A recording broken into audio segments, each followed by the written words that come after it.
శుక్రవారం. శుక్రవారం నాడు లక్ష్మీ అమ్మవారికి పూజ చేయడం విశేషంగా ఉంటుంది. మనలో చాలామందికి లక్ష్మీ అమ్మవారి పూజ అంటే చాలా చాలా ఇష్టం.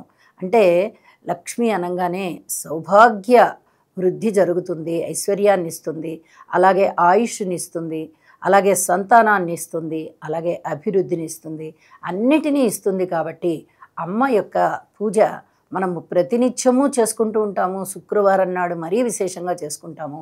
శుక్రవారం నాడు దేవాలయానికి వెళ్ళి అమ్మవారికి కుంకుమార్చనలు చేసుకోవడము, అలాగే విశేషంగా దర్శనం చేసుకోవడము చేస్తూ ఉంటాము. మరి అమ్మవారి దగ్గరికి వెళ్ళినప్పుడు మనం ఏ రకమైన స్తోత్రాన్ని చేసుకుంటాము? లక్ష్మీం క్షీర సముద్ర రాజతనయాం శ్రీరంగధామేశ్వరీం దాసీభూత సమస్త దేవ వనితాం లోకైక దీపాంకురం శ్రీమన్మంద కటాక్షలబ్ధ విభోద్ బ్రహ్మేంద్ర గంగాధరం త్వాం త్రైలోక్య కుటుంబినీం సరస్యాం వందే ముకుంద ప్రియాం.